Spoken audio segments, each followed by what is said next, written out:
Halo guys, kembali lagi bersama gue Hilman di acara Hiptalk. Jadi di acara Hiptalk ini kita akan membahas tentang perkembangan di dunia IT, lalu ada perkembangan teknologi di masa kini. Nah, untuk itu sekarang kita akan membahas suatu topik yaitu tentang front end development. Yang dimana front end development itu sekarang banyak sekali yang digandrungi di dunia tentang IT, tentang yaitu khususnya tentang pembuatan website kayak gitu. Nah, untuk itu kita sudah mendatangkan seseorang tamu spesial dari seorang mahasiswa informatika. Kita sambut Galang dan Amelia. Galang, gimana? Ya. Alhamdulillah baik. Silakan duduk. Makasih Kak. Oke, gimana nih Galang dan Amelia? Boleh dong dijelasin apa sih itu front end development itu? Oke, untuk front end ya. Sebenarnya di istilah website development itu ada tiga istilah gitu. Oke. Tiga istilah apa aja sih Bang? Tiga istilah. Ada UI UX, front end, sama back end. Oke. Nah, itu sebenarnya bisa dikaitkan dengan aliran gitu loh. Jadi itu semuanya ngalir. Oke. Ya, semuanya ngalir. Pertama kita biasanya kan ngerancang dulu kan ya, ngerancang dulu. Nah, ngerancang itu tugasnya di UI UX. Di UI UX kan ya, di UI UX. Nah, masuk ke ranahnya front end. Nah, itu dia kayak apa ya? Bisa diibaratkan kayak mengimplementasikan hasil dari UI UX ya. Oke. Jadi tampil websitenya jadi terrealisasikan oleh front end. Nah, karena kan itu belum dinamis ya datanya. Nah, masuklah ke ranahnya back end kayak gitu. Jadi secara singkat front end itu kalau misal di seseorang itu adalah wajahnya lah, Ya, kayak kulit wajah gitu ya. Ya, betul. Tapi sebelum kita membahas tentang front end development lebih jauh, bisa nggak dikenalin dulu gitu dari latar belakang sebelumnya, dari SMK jurusan apa gitu? Oke. Dari Galang dulu. Oke. Mungkin dari Galang ya. Galang tuh backgroundnya di SMK, Oke. jurusannya rekayasa perangkat lunak. Oke. Sebenarnya Galang tuh dulu sama sekali nggak ada nggak ada ketertarikan tuh dari ke front end. Dan itu lebih ke back endnya karena kan di dulu sekolah tuh ada dua divisi ya yang kita belajar tuh, ada websitenya, ada desktopnya. Nah, Galang itu lebih ke desktop. Oke. Lebih ke ranahnya back end. Nah, ada suatu masa di mana teman Galang itu kayak ngajak gitulah, coba dong belajar tentang front end. Nah, Galang sebenarnya nggak mau ya karena udah enak di desktop gitu. Oke. Tapi pas lihat gitu, diliatin websitenya kayak gini, oh kayaknya seru ya gitu. Karena kan kita pun ada tugas akhir gitu kayak bikin portofolio, terus bikin kayak e-commerce gitu ya, tapi cuma tampilannya doang gitu. Oh, itu jadi front end itu ranahnya. Iya, itu front end-nya. Nah, disitulah ada kayak kayak keinginan lah gitu, keinginan buat nyobain bikin website sendiri. Dan akhirnya alhamdulillah keterusan sampai sekarang, malah lebih suka di front end-nya sekarang dibanding ke back end-nya kayak gitu. Seru ya. Kalau Amel sendiri? Kalau aku sama ya di SMK juga jurusan RPL. Tapi awalnya tuh aku lebih suka ke desain UI UX dibanding coding. Tapi kalau misalkan di RPL itu kalau misalkan cuman bisa desain tuh kayak kurang gitu. Emang harus Bisa front end juga. coding ya. Oke. Terus kan tadi dibilang ada front end sama back end ya. Terus karena aku lebih sukanya di desain UI UX, jadi jadilah untuk lebih fokus ke front end karena kayak emang sejalan aja gitu, sama-sama di desain bikin tampilan yang menarik sama interaktif gitu sih. Jadi dari desain mungkin kembangin ke front end gitu. Iya. Oh, jadi kali itu secara basic udah ada ya dasar-dasar dari tentang coding front end itu sendiri ya? Iya. Oh, oke. Jadi secara singkat mungkin yaitu udah dapat basicnya, soalnya kan Galang dan Amel juga udah dari SMK-nya dari jurusan rekayasa perangkat lunak, yang dimana dari jurusan tersebut udah bisa mempunyai basic-basic di sekarang mungkin mahasiswa informatika ya. Iya. Oke. Nah, mungkin kita sekarang akan membahas dasar tentang front end, jadi seorang front end development gitu. Bisa dijelaskan nggak gimana sih seseorang agar bisa mempunyai semangat untuk memulai di front end development gitu? dimulai dari Amel. Buat yang pengen belajar di front end itu bisa dimulai kayak belajar dasar-dasarnya dulu ya, HTML, JS sama CSS. Nah jadi si HTML ini buat kerangka websitenya, terus CSS buat bikin si tampilannya tuh lebih menarik. Nah terus si JS biar si websitenya itu lebih dinamis gitu, biar lebih interaktif. Nah, kalau misalkan basic ketiganya itu udah dapat, bisa belajar bikin website kecil-kecilan dulu lah kayak gitu. Nah terus abis dasar-dasar itu kuat, bisa lanjut ke belajar framework yang di CSS itu ada kayak Bootstrap sama Tailwind. Terus kalau di JS ada framework kayak React, Vue sama Angular kayak gitu. Kalau dari Galang Mungkin nambahin dari Ana aja karena kan tadi kita udah nyinggung 3 pilar dasarnya ya, HTML, CSS sama JavaScript. Nah mungkin teman-teman juga bingung mungkin ya, ini kita udah tahu dasarnya ini ada 3. Terus kita harus mulainya dari mana gitu, sumbernya dari mana. Sekarang udah banyak banget ya channel YouTube yang nyediain gimana sih belajar dasar-dasarnya dari HTML, CSS, otodidak gitu ya. Iya, otodidak. Kalau mau belajar otodidak itu sekarang udah banyak banget ya channel YouTube. Terus kemudian kalau misalnya udah kayak pengen belajar sesuatu yang baru ya, nggak mau di YouTube misalnya, sekarang udah banyak banget ya platform-platform yang nyediain buat coding-coding kayak gitu. Bootcamp mungkin ya gitu ya. Kayak bootcamp gitu. Jadi selain kita dapat ilmunya, kita juga udah disediain kayak sertifikat gitu lah ya. Jadi pelatihan gitu ya? Iya, jadi kita tuh seperti ada rasa dihargai lah gitu. Kerja keras kita itu udah ada hasilnya gitu ya, kayak sertifikat kayak gitu. Itu udah banyak banget bootcamp ya, kayak gitu. Jadi seseorang untuk memulai di bidang front end development itu cukup rumit ya. Jadi harus dimulai dari HTML, terus CSS, terus JavaScript. Terus kalau udah bisa 3 hal tersebut, kita itu bisa pakai framework yang tadi disebutkan ada Bootstrap sama Tailwind. Jadi cukup kompleks juga ya. Tapi kalau dilihat-lihat nih di bidang di sekarang lah masa ini, front end itu menjanjikan gak sih?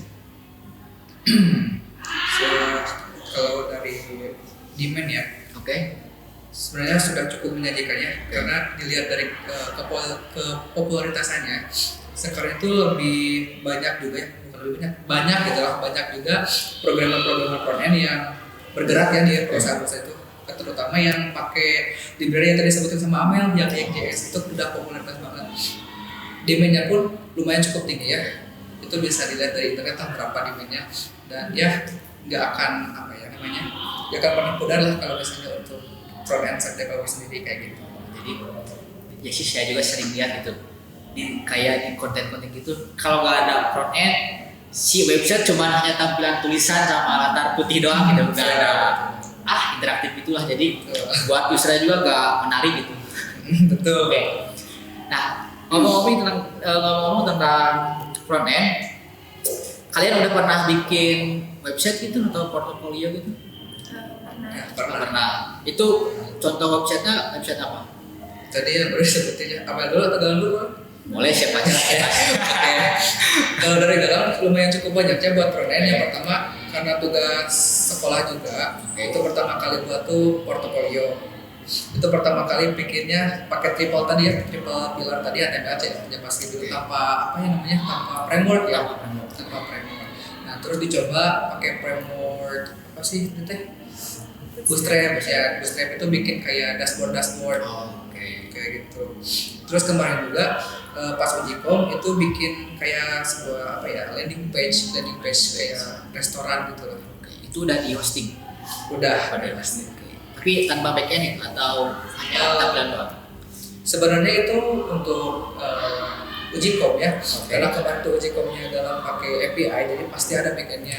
Cuma backend itu ada di desktop.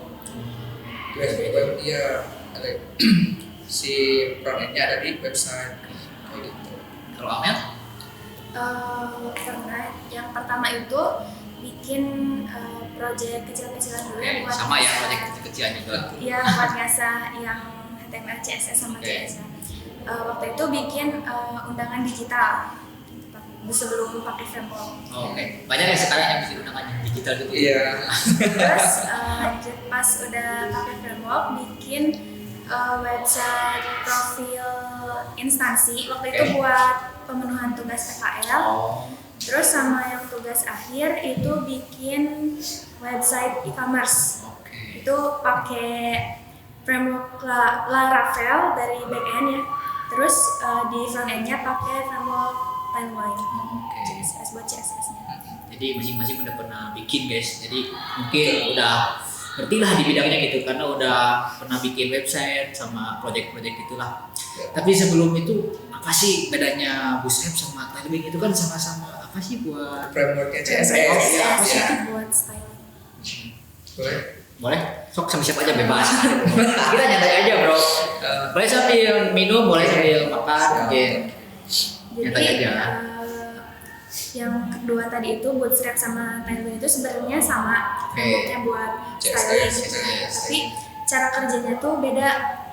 Dari kalau Bootstrap dia itu kayak udah ada paketnya gitu dari sananya. Misal kita pengen bikin navbar. Nah, di Bootstrap itu udah ada si codingannya. Kayak template gitu. Jadi kita tinggal copy terus dipaste di kode editor kita. Nah, pas dijalanin tuh udah ada gitu bentukannya tuh kayak gitu. Jadi kalau misalkan Tailwind itu sebenarnya bebas, bisa gimana kita bisa di custom sesuai hati gitu. Ya custom. Sebenarnya sama sih ya kayak CSS. CSS ya kayak biasa, cuman si sintaknya itu lebih dipersingkat ya. Dipersingkat. Tapi kalau untuk pemula mending yang mana? Misalnya baru belajar di bidang frontend lah. HTML udah ngerti nih, berarti kan tinggal ngebuat si desainnya itu, si website itu supaya lebih interaktif. Yang bagus tuh pakai framework apa gitu? Kalau untuk pemula mungkin lebih disarankan buat pakai Bootstrap ya, karena kan kita pun belajar dari CSS dasar dulu. Nah, si Bootstrap itu menyediakan benar-benar Bootstrap dasar. Sedangkan kalau si Tailwind itu karena dia singkat-singkat ya, jadi kita harus udah kayak apa ya, lebih expert ya, lebih expert lagi mungkin ya. Karena kan kita udah harus tahu si codingan yang disingkat-singkat itu ini tuh apa sih gitu ya. Sedangkan kalau di CSS sendiri itu benar-benar dijabarin gitu, kayak CSS biasa. Gitu. Berarti kalau untuk yang pemula mending Bootstrap. Ya, mending Bootstrap. Kalau untuk yang udah paham lah gitu, beralih ke Tailwind. Betul. Jadi bedanya Bootstrap sama Tailwind itu, kalau Bootstrap itu kayak udah ada kodenya, tinggal di copy paste guys. Terus kalau Tailwind itu jadi tinggal cuman kita udah tahu misalkan apa sih ya istilah sintak apa sih? Iya betul. Nah sintaknya itu jadi tinggal ngisi doang, tinggal dikerja di situ-situ. Kalau Bootstrap juga bisa gitu mungkin ya. Oke. Apalagi ya? Oke, jadi tadi kita udah membahas tentang framework lah istilahnya itu dari seorang memulai front end development. Nah untuk itu kita bahas dulu mungkin. Sekarang semester berapa? Kita baru satu. Tapi udah ngerti front end gitu ya? Alhamdulillah. Meskipun mungkin belum expert banget gitu ya, tapi udah mengerti lah istilahnya. Oke, ada gak sih mungkin tips dan trik buat seseorang yang ingin memulai di bidang front end development gitu? Kayak saya, soalnya kan saya orang awam nih, gak ngerti tentang front end development. Kalau saya ngerti itu tentang desainnya gitu. Desainnya. Iya, desain. Mungkin dari kalangan dulu ya. Mungkin kalau misalnya pengen tips and trick, tadi kan kita udah bahas ya triple pillar dasarnya ya. Nah, bisa dimulai dari situ dulu, karena kalau misalnya kita langsung loncat ke framework, itu gak akan maksimal juga websitenya. Jadi kita harus kuatin dulu fundamentalnya, tema CSS yang harus diperkuat, baru bisa loncat ke framework kayak gitu. Terus tadi juga kan Abang udah nyinggungnya, kalau misalnya kita udah paham dengan fundamental tersebut, kita bisa bikin website kecil-kecilan kayak website portofolio. Misalkan itu kita sekarang butuh banget ya, apalagi seorang mahasiswa gitu bikin portofolio. Nah itu bisa banget bikin versi websitenya kayak gitu. Terus kalau misalnya bingungnya ini kita mau pengen belajar bikin bukan belajar, bikin website tentang apa misalnya. Nah itu bisa banget biar nggak apa ya, kalau nggak stres itu ya, bikin website itu dengan apa yang kita sukai gitu. Mungkin misalnya kayak kita suka tentang sesuatu hal lah, ya betul, kita K-pop kan atau anime gitu. atau anime, nah itu bisa banget bikin website. Blognya kayak blog gitu ya, Kayak mungkin website apa ya, fanbase atau nah bisa betul fanbase kayak gitu. Kita bisa bikin fanbase karena kalau misalnya kita didasari dengan rasa suka ya, misal kalau misalnya ada suatu waktu kita codingannya error atau gimana ya, nggak tampil misalnya kita mau nampilin gambar tapi tampak dalam gambarnya itu nggak tampil. Ya tapi kan karena kita suka ya, pasti kita itu ngulik terus ya. Pasti kita ngulik terus walaupun yang error lah gitu istilahnya. Ya pasti gitu. Dasarilah dengan hal-hal yang kita sukai dulu lah. Kalau dari Amel gimana, Amel? Mungkin yang tadi kayak bilang ya benar. Terus juga kalau misalkan ngoding tuh, kalau pengen mulai ngoding tuh moodnya harus benar-benar kayak pas bagus banget gitu. Soalnya kalau misalkan pengen ngoding tapi moodnya swing gitu ya, ya swing kayak tiba-tiba bad mood gitu, kayak nggak efektif gitu. Soalnya kalau misalkan lagi bad mood terus dipaksain ngoding tuh kayak apa ya, website yang kita nggak kurang maksimal lah gitu. Intinya mah Kita pasti kita pasti punya ekspektasi tinggi, ini website pengen bagus, tapi kita ngedainnya tuh moodnya sama mood swing gitu ya, mood swing kayak lah gimana gitu lah, si acur lah ya gitu, pasti nggak kurang maksimal lah gitu istilahnya kayak gitu. Nah mungkin itu guys, kalau kalian ada yang mau memulai di frontend, kita itu harus memulai dari 3 pilar tadi ya. HTML, CSS, JavaScript. Terus kalau kita udah mengerti dari ketiga hal tersebut, kita beralih ke pakai framework. Iya, pakai framework. Terus jangan lupa juga konsisten tadi, swing jangan berubah gitu. Jaga mood terus teman-teman. Jaga mood dong. Karena susah banget kalau jaga mood ya. Kayak cewek gitu. Mood swing bisa gitu kan cewek. Memang cewek itu selalu mood swing lah biasanya. Nah mungkin habis tip and trick nih, ada gak sih tools yang kalian gunakan itu apa buat jadi seorang product developer? Kalau untuk tools udah ya tadi disebutin kayak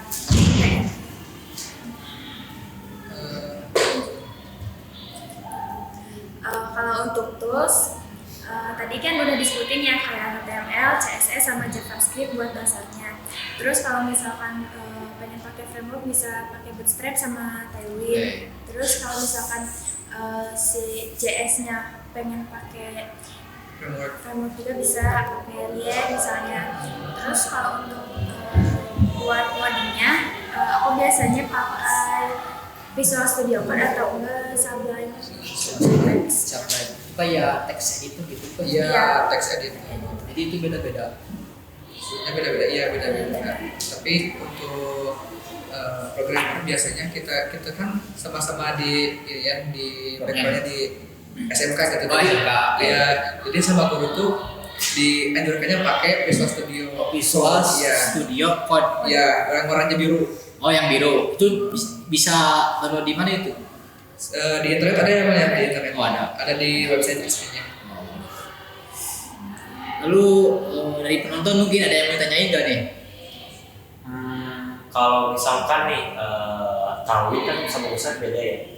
Nah kalau itu untuk lebih bagusnya pakai yang mana, lebih menarik, lebih bagus lagi gitu tampilannya itu ya mana gitu. Terus juga buat codingnya agar tidak ribet itu pakai yang mana gitu.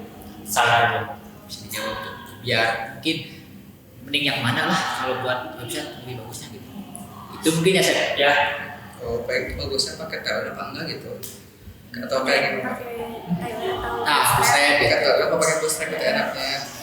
Sebenarnya sih dua-duanya juga bagus ya, enak gitu. Cuman kalau misalkan dilihat dari projectnya, kalau misalkan projectnya tuh kecil-kecilan ya, pakai Bootstrap enak soalnya bisa sat-sat gitu langsung jadi. Soalnya kan udah template dari sananya. Nah kalau misalkan proyeknya yang besar lebih enak pakai Tailwind, soalnya pas ngerendering juga cepat ya. Lebih cepat kalau pakai Tailwind kayak gitu. Itu saya ngerti gak saya? Ya, ngerti bos. Ngerti bos.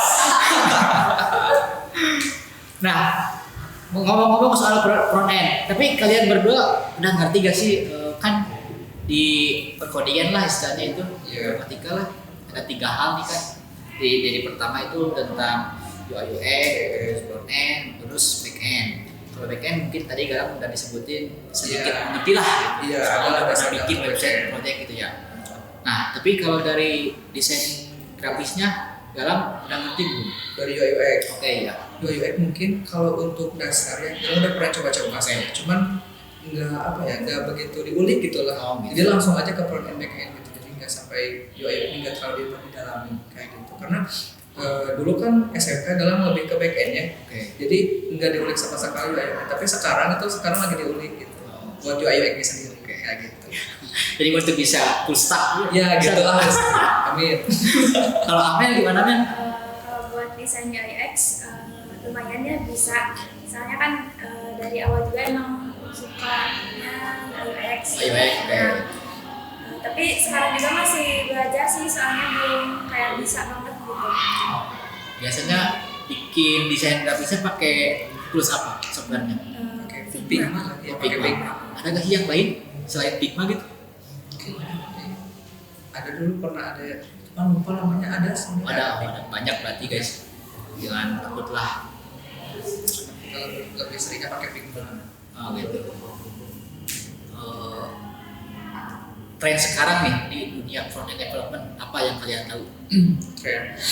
Mungkin kalau misalnya kita nyinggung dari tadi ya kan kita ngebahas framework sama library ya.